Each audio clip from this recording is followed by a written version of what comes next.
दुर्योधन की स्थिति को सुना, विदुर जी ने भी, पूरी प्रजा ने सुना।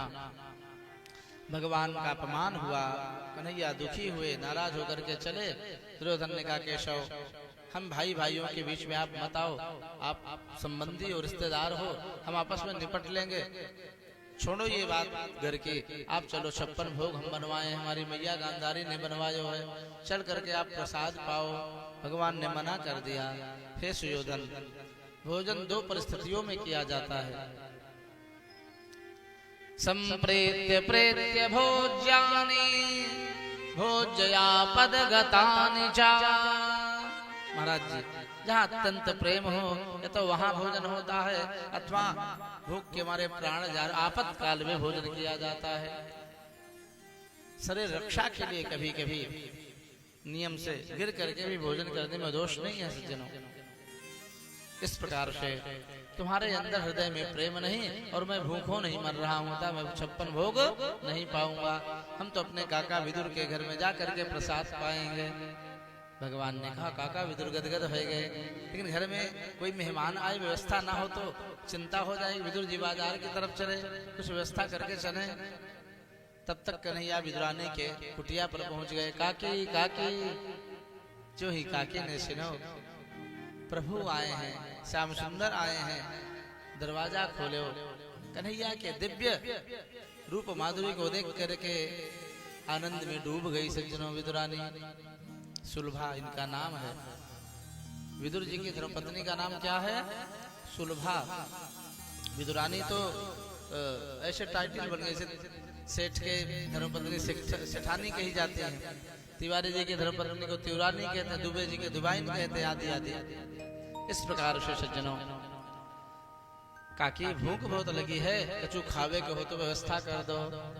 हे कन्हैया, अभी तुम्हारे काका ले आएंगे, गर्मा गर्म बनाए देंगे, तब तक ये कुछ केले हैं, आप इनको पाओ, हम व्यवस्था भी कर देंगे कुछ क्षण के अंदर।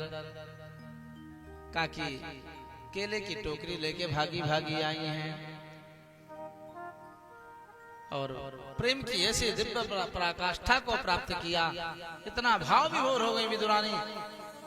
भगवान ने कहा, विदुर जी आए, स्थिति देख करके विदुरानी पर नाराज हो गए।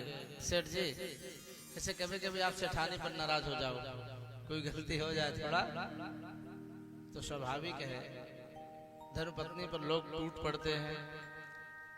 और सेठ जी तुम्हारी इतना हल्ला करते हैं कि हमको गेट बंद करना पड़ता। बोलो राधे राधे। इस प्रकार से विदुर जी ने कहा, बावरी तेने भगवान को केले के छिलके खिलाए दिए, इतने दिनन के बाद प्रभु का पदार्पण हुआ है तो तुमने उनके स्वागत में उनके अपमान कर रही हो तुम। विदुर जी आगे बढ़े, केला छील करके भगवान को खिलाने लगे। भगवान ने कहा, काका काका, हमारो भूख पूरी हो गई है, हम तृप्त हो चुके हैं।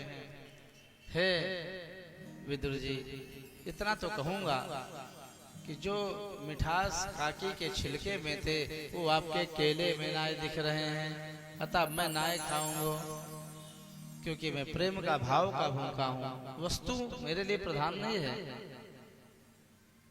गृहस्थाश्रम में भी यदि प्रेम ना हो तो काम चलता नहीं, बात बनती नहीं है। सेठ जी, अगर सेठानी जी भोजन बनाए और थोड़ा सा बनाते समय मान लो कहीं कुछ गड़बड़ी हो गई, भोजन बनाते समय कभी कभी लोग जर जाया करते हैं, माताएं धोखा हुआ जर जाती हैं। अब जरते ही गुस्सा आ जाता है, उनके कारण हम जर गए, चित्त थोड़ा बेहाल हो जाता है।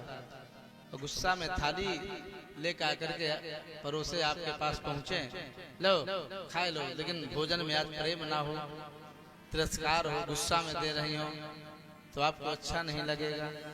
अथवा आप ही साड़ी लेके आओ बनारस वाली बढ़िया, और प्रेम से भाव से नहीं दोगे तो भले ही महंगी साड़ी लेकर वो भी संतुष्ट नहीं कर पाएगी।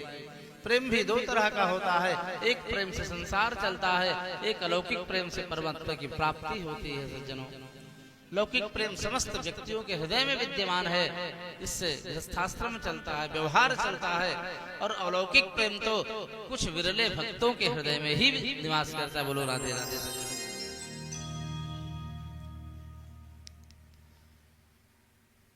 जो दिव्य अलौकिक प्रेम गोपिकाओं के हृदय में विद्यमान है, चैतन्य महाप्रभु के हृदय में है, प्रहलाद जी के हृदय में है, वह प्रेम परम ही अनिर्वचनीय है सर्व सज्जनों।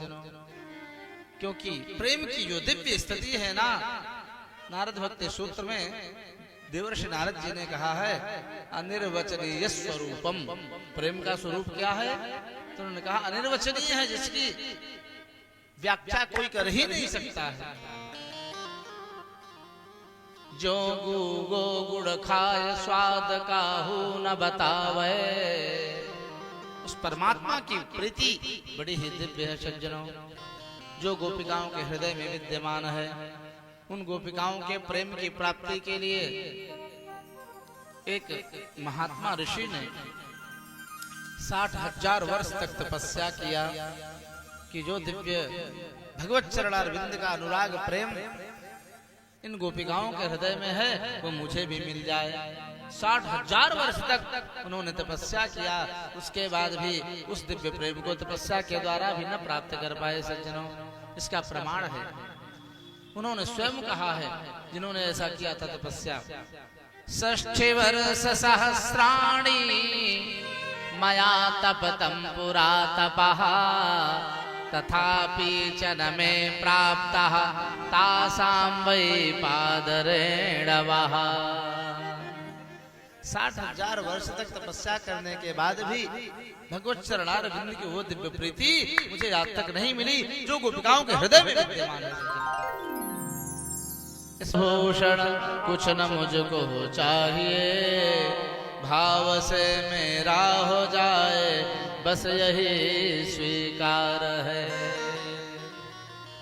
इस प्रकार से सज्जनों बड़ा ही सुंदर विदुरानी के प्रीति का वर्णन किया शुकाचार्य जी ने।